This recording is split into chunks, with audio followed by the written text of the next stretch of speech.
29th question ಇಲ್ಲಿ ಏನ್ ಕೊಟ್ಟಿದ್ದಾರೆ ನೋಡ್ರಿ, triangle A B C is an equilateral triangle ಅಂತ ಕೊಟ್ಟಿದ್ದಾರೆ.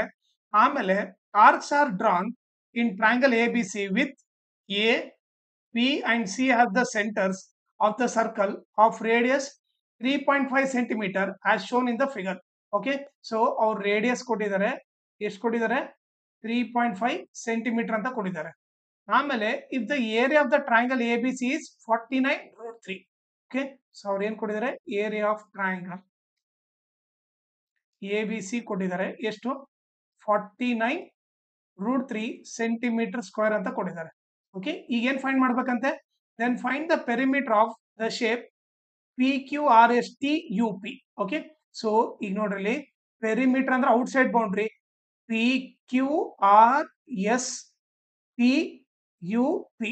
ಓಕೆ, ಸೊ ಇದ್ರ ಔಟ್ ಸೈಡ್ ಬೌಂಡ್ರಿ ಇದು ಲೆಂತ್ ಮಾತ್ರ ಹೇಳ್ಬೇಕು. ಓಕೆ, ಪೆರಿಮೀಟರ್ ಅಂದ್ರೆ ಔಟ್ ಸೈಡ್ ಬೌಂಡ್ರಿ ಇದು ಲೆಂತ್ ಮಾತ್ರ ಹೇಳ್ಬೇಕು. ಓಕೆ, ಸೊ ಇವನ್ನೆಲ್ಲ ಆಡ್ ಮಾಡಿ ಎಷ್ಟಾಗತ್ತ ಅಂತ ಹೇಳ್ಬೇಕು. ಓಕೆ, ಸೊ ಈಗ ನೀವು ನೋಡಿದ್ರೆ ಈಕ್ವಿಲಾಟರಲ್ ಟ್ರಯಾಂಗಲ್ ಅಂತಂದ್ರೆ ಎಲ್ಲ ಆಂಗಲ್ ಎಷ್ಟಿರುತ್ತೆ, 3 ಆಂಗಲ್ ಈಕ್ವಲ್ ಟು 60 ಡಿಗ್ರಿ ಇರುತ್ತೆ. ಹೌದಾ, ಸೊ ಅವಾಗ ನಾನು ಟೀಟಾ ಏನ್ ತಗೋಬಹುದು, 60 ಡಿಗ್ರಿ ಅಂತ ತಗೋತೀನಿ. ಓಕೆ, ಸೊ ಈಕ್ವಿಲಾಟರಲ್ ಟ್ರಯಾಂಗಲ್ ಅಂದ್ರೆ ಆಂಗಲ್ ಎಷ್ಟಿರುತ್ತೆ, ಎಲ್ಲ ಆಂಗಲ್ 60 ಡಿಗ್ರಿ, ಅದಕ್ಕೆ ಟೀಟಾ 60 ಅಂತ ತಗೋತೀನಿ. ಓಕೆ, ಸೊ ಫಸ್ಟ್ ನಾವೇನ್ ಮಾಡೋಣ, ಈ ಪಿ ಕ್ಯೂ ಲೆಂತ್ ಕಂಡಿಡಿಯೋಣ. ಓಕೆ, ಈ ನೀವು ನೋಡ್ರಿ ಇದು ಸೆಕ್ಟರ್ ಟೈಪ್ ಇದೆ ತಾನೆ, ಇದು ಆಂಗಲ್ 60 ಡಿಗ್ರಿ ಇದೆ. ಓಕೆ, ರೇಡಿಯಸ್ 3.5 ಕೊಟ್ಟಿದ್ದಾರೆ. ಓಕೆ, ಸೊ ನಮಗೆ ಈ ಲೆಂತ್ ಆಫ್ ದ ಆರ್ಕ್ ಕಂಡುಹಿಡಿಬಹುದು. ಇವಾಗ ಈ ಪಿ ಕ್ಯೂ ಲೆಂತ್ ಕಂಡುಹಿಡಿಬಹುದು. ಸೊ ಅವಾಗ ಏನ್ ಬರೀಬಹುದು, length of the arc formula ಬರೀತೀನಿ, length of the arc. Okay, formula ಏನು, theta by 360 into 2πr. Okay, so ಇಲ್ಲಿ length of the arc P Q ಅಂತ ತಗೋತೀನಿ. ಓಕೆ, ಸೊ ಇವಾಗ ವ್ಯಾಲ್ಯೂ ಸಬ್ಸ್ಟಿಟ್ಯೂಟ್ ಮಾಡಿದ್ರೆ ಏನಾಗುತ್ತೆ ನೋಡ್ರಿ, theta value 60 divided by 360 into 2 into 5 value ಏನು 22/7, ರೇಡಿಯಸ್ ಏನು 3.5 ಅಂತ ಕೊಟ್ಟಿದ್ದಾರೆ. 0 0 ಕ್ಯಾನ್ಸಲ್, 6 1 ಜಾ 6 6 ಜಾ, ಈಗ ನೀವು ಕ್ಯಾನ್ಸಲ್ ಮಾಡಿದ್ರೆ 2 11 ಜಾ 2 3 ಜಾ, ಅದೇ ರೀತಿ ಇಲ್ಲಿ ಕ್ಯಾನ್ಸಲ್ ಮಾಡಿದ್ರೆ 7 1 ಜಾ 7 5 ಜಾ 35, ಒಂದು ಪಾಯಿಂಟ್ ಹಿಂದೆ ಇದೆ, ಇದನ್ನ ಏನಂತ ಬರಿಬಹುದು, 0.5 ಅಂತ ಬರಿತೀವಿ. ಓಕೆ, ಆಮೇಲೆ ಇಸ್ ಈಕ್ವಲ್ ಟು ಉಳಿದಿದ್ದೇನು 1/3 ಇಂಟು 2 ಇಂಟು 11. ಓಕೆ, ಸೊ ನಾನು ಈ 0.5 ನ ನಾನು 1/2 ಅಂತ ಬರಿಬಹುದು. 0.5 ಅಂದ್ರೆ ಒಂದೇ, 1/2 ಅಂದ್ರೆ ಒಂದೇ, ಅವಾಗ ಈ ಟು ಕ್ಯಾನ್ಸಲ್ ಆಗುತ್ತೆ, ಉಳಿದಿದ್ದೇನು 11/3. ಓಕೆ, ಇದು ಲೆಂತ್ ಆಫ್ ದ ಆರ್ಕ್ ಏನು, ಇದು ಪಿ ಕ್ಯೂ ಲೆಂತ್ ಇದು. Okay, 11/3 centimetre. ಓಕೆ, ಈಗ ನೀವೇ ನೋಡಿದ್ರೆ ಪಿ ಕ್ಯೂ ಎಷ್ಟು 11/3 ಅಂತ ಗೊತ್ತಾಯ್ತು. ಪಿ ಕ್ಯೂದ 11/3 ಅಂದ್ರೆ ಅದೇ ರೀತಿ ಆರ್ ಎಸ್ ಕೂಡ 11/3 ಇರುತ್ತೆ, ಯು ಟಿ ಕೂಡ 11/3 ಇರುತ್ತೆ. ಓಕೆ, ಈಗ ನೀವೇ ನೋಡ್ರಿ ಪಿ ಕ್ಯೂದ ಎಷ್ಟಿರುತ್ತೋ ಆರ್ ಎಸ್ ಕೂಡ ಅಷ್ಟೇ ಇರುತ್ತೆ, ಟಿ ಯು ಕೂಡ ಅಷ್ಟೇ ಇರುತ್ತೆ. ಯಾಕಂದ್ರೆ ಟೀಟಾ ಸೇಮ್, ಎಲ್ಲರಿಗೂ ಟೀಟಾ ಎಷ್ಟಿದೆ 60 ಡಿಗ್ರಿ ಇದೆ, ಎಲ್ಲರಿಗೂ ರೇಡಿಯಸ್ ಸೇಮ್. ಓಕೆ, 3.5 3.5 3.5 3.5 ಇರೋದ್ರಿಂದ ಓಕೆ ಲೆಂತ್ ಸೇಮ್ ಇರುತ್ತೆ. ಸೊ ನಾವು ಇವಾಗ ಏನ್ ಬರಿಬಹುದು, P Q is equal to R S is equal to T U is equal to ಎಷ್ಟು ಬಂತು, ಪಿ ಕ್ಯೂ 11/3 ಬಂದಿತ್ತು. ಸೊ ಇವ್ರು ಮೂವರು 11/3 ಅಂತ ಗೊತ್ತಾಯ್ತು. ಓಕೆ, ಸೊ ಈಗ ನಮಗೆ ಏನಂತಂದ್ರೆ ಈ ವ್ಯಾಲ್ಯೂ ಗೊತ್ತಾಯ್ತು, ಈ ವ್ಯಾಲ್ಯೂ ಗೊತ್ತಾಯ್ತು, ಈ ವ್ಯಾಲ್ಯೂ ಗೊತ್ತಾಯ್ತು. ಓಕೆ, ಸೊ ಎಲ್ಲವೂ 11/3 ಅಂತ ಗೊತ್ತಾಯ್ತು. ಓಕೆ, ಸೊ ನಾನೇನ್ ಮಾಡ್ತೀನಿ, ಈಗ ಎರೇಸ್ ಮಾಡ್ಬಿಡ್ತೀನಿ ಇವನ್ನ.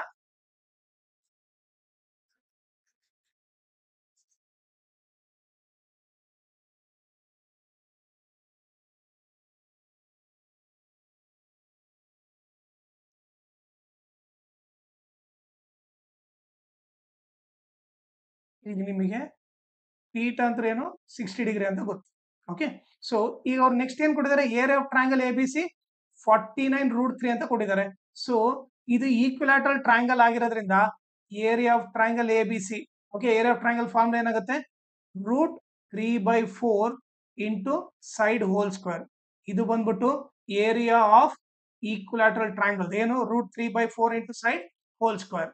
ಓಕೆ, ಇಸ್ ಈಕ್ವಲ್ ಟು ಏನು 49√3 ಆಗುತ್ತೆ. ಅವಾಗ ನೀವು ನೋಡಿದ್ರೆ ಈ √3 ಕ್ಯಾನ್ಸಲ್ ಆಯ್ತು. ಓಕೆ, ಸೊ ಇವಾಗ ನೀವು ನೋಡಿದ್ರೆ side whole square is equal to 49, ಈ ಡಿವೈಡ್ ಬೈ 4 ಇರೋದು ಆ ಕಡೆ ಹೋದ್ರೆ ಇಂಟು 4 ಆಗುತ್ತೆ. ಓಕೆ, ಅವಾಗ ಏನಾಯ್ತು, side is equal to square ಇರೋದು ಆ ಕಡೆ ಹೋದ್ರೆ √49 ಇಂಟು 4 ಆಗುತ್ತೆ. ಓಕೆ, ಸೊ ಈಗ ನೀವು ನೋಡಿದ್ರೆ ಸೈಡ್ ಬಂದ್ಬಿಟ್ಟು ಓಕೆ. ಸೊ ರೂಟ್ 49 ಎಷ್ಟು 7, ರೂಟ್ 4 ಬಂದ್ಬಿಟ್ಟು 2, 7 2 ಎಷ್ಟು 14 ಸೆಂಟಿಮೀಟರ್ ಅಂತ ಗೊತ್ತಾಯ್ತು. ಅಂದ್ರೆ ಟೋಟಲ್ ಸೈಡ್ ಬಂದ್ಬಿಟ್ಟು 14 ಸೆಂಟಿಮೀಟರ್ ಅಂತ ಗೊತ್ತಾಯ್ತು. ಸೊ ಈಗ ನೀವು ನೋಡಿದ್ರೆ ಟೋಟಲ್ ಎ ಬಿ ಬಂದ್ಬಿಟ್ಟು ಎಷ್ಟು 14 ಸೆಂಟಿಮೀಟರ್. ಓಕೆ. ಈಗ ನೋಡ್ರಿ ಈಕ್ವಲಾಟರಲ್ ಟ್ರಯಾಂಗಲ್ ಆಗಿರೋದ್ರಿಂದ ಎ ಬಿ 14 ಆದ್ರೆ ಬಿ ಸಿನು 14, ಎ ಸಿ ಕೂಡ 14. ಓಕೆ. ಸೊ ನಮಗೆ ಸೈಡ್ ಗೊತ್ತಾಯ್ತು. ಇದನ್ನ ಎರೇಸ್ ಮಾಡ್ಬಿಡ್ತೀನಿ ಇವಾಗ.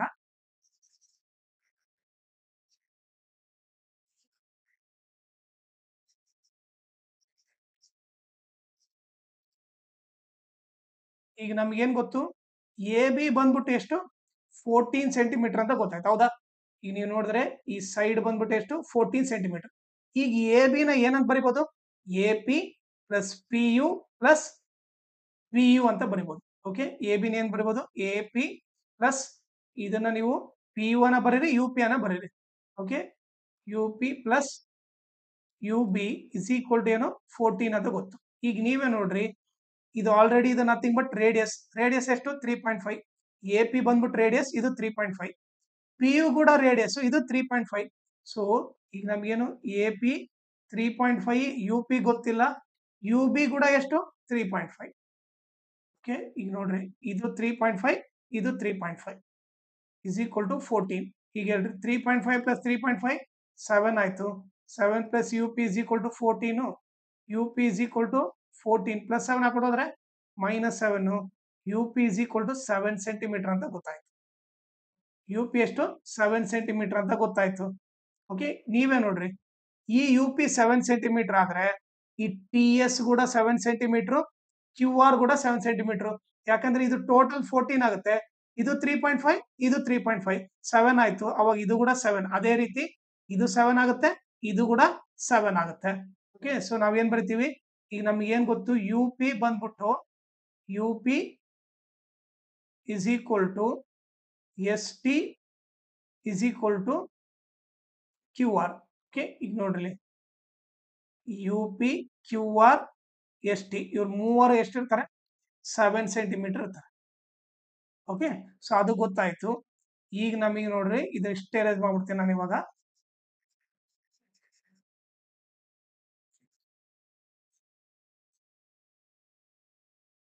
ಈಗ ನೋಡ್ರಿ ನಮ್ಗೆ ಏನ್ ಬೇಕು perimeter of the shape P Q R S T U P. Okay.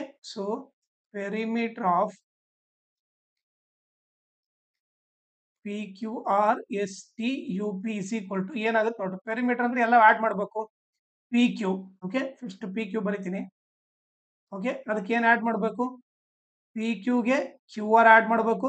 Q R ಆದ್ಮೇಲೆ ಆರ್ ಎಸ್ ಆಡ್ ಮಾಡಬೇಕು. Q R plus R S. Okay. ಆಮೇಲೆ ಈ ಆರ್ ಎಸ್ ಗೆ ಏನ್ ಆಡ್ ಮಾಡಬೇಕು ಎಸ್ ಟಿ, ಎಸ್ ಟಿಗೆ ಟಿ ಯು, ಟಿ ಯುಗೆ U P. Okay. So ಏನ್ ಬರ್ತೀನಿ plus S T plus T U plus U P. Okay. So ಈಗ ನೀವು ನೋಡ್ರಿ ನಾನು ಆಡ್ ಮಾಡಿರೋದು ನೋಡ್ರಿ P Q plus Q R plus R S plus S T plus T U plus U P. Okay. ಅದನ್ನ add ಮಾಡಿದೆ. ಈಗ ನೋಡ್ರಿ ಪಿ ಕ್ಯೂ ವ್ಯಾಲ್ಯೂ ನಮ್ಗೆ ಏನ್ ಗೊತ್ತು ಹೇಳ್ರಿ ಇಲ್ಲಿ. ಈಗ ಪಿ ಕ್ಯೂ ವ್ಯಾಲ್ಯೂ 11/3 ಅಂತ ಗೊತ್ತು. ಅದನ್ನ ಬರೀತೀನಿ 11/3 ಪ್ಲಸ್ ಕ್ಯೂ ಆರ್ ವ್ಯಾಲ್ಯೂ ಏನು ಕ್ಯೂ ಆರ್ ವ್ಯಾಲ್ಯೂ ಎಷ್ಟು 7 ಅಂತ ಗೊತ್ತು. ಪ್ಲಸ್ ಆರ್ ಎಸ್ ವ್ಯಾಲ್ಯೂ ಹೇಳ್ರಿ. ಆರ್ ಎಸ್ ವ್ಯಾಲ್ಯೂ 11/3 ಅಂತ ಗೊತ್ತು. ಎಸ್ ಟಿ ವ್ಯಾಲ್ಯೂ ನೋಡ್ರಿ. ಎಸ್ ಟಿ ವ್ಯಾಲ್ಯೂ ಎಷ್ಟು ಎಸ್ ಟಿ ವ್ಯಾಲ್ಯೂ 7 ಅಂತ ಗೊತ್ತು. ಆಮೇಲೆ ಟಿ ಯು ನೋಡ್ರಿ. ಟಿ ಯು ಬಂದು 11/3. ಓಕೆ. ಪ್ಲಸ್ ಇನ್ನೊಂದೇನು you P. Okay. U P value ಏನಿದೆ ನೋಡ್ರಿ. ಯು ಪಿ ವ್ಯಾಲ್ಯೂ 7 ಇದೆ. ಓಕೆ. ಇಲ್ಲಿ 7 ಅಂತ ಬರೀತೀನಿ. ಈಗ ನಾನೇನ್ ಮಾಡ್ತೀನಿ 11/3 ಇರೋದೆಲ್ಲ ಒಂದ್ ಕಡೆ ಬರೀತೀನಿ. 11/3 ಪ್ಲಸ್ 11/3 ಪ್ಲಸ್ 11/3. ಆಮೇಲೆ ಈ 7 ಎಲ್ಲ ಆಡ್ ಮಾಡೋದು 7 ಪ್ಲಸ್ 7 14, 14 ಪ್ಲಸ್ 7 21 ಆಯ್ತು. ಓಕೆ. ಈಗ ನೀವೇ ನೋಡ್ರಿ ಡಿನಾಮಿನೇಟರ್ ಸೇಮ್ ಇದ್ದಾಗ ಅದೇ ಎಲ್ ಸಿ ಎಂ ಆಗುತ್ತೆ. ಮೇಲೆ ನಂಬರ್ ಆಡ್ ಮಾಡಬೇಕು 11 plus 11 plus 11 plus 21. Okay. So ಇವು ಮೂರು ಆಡ್ ಮಾಡಿದ್ರೆ 11 ಪ್ಲಸ್ 11 22, 22 ಪ್ಲಸ್ 11 33 ಆಗುತ್ತೆ. Okay, so is equal to 33/3 plus 21. 3 1 ಜಾ 3, 11 ಜಾ, ಸೊ ಎಷ್ಟಾಯ್ತು?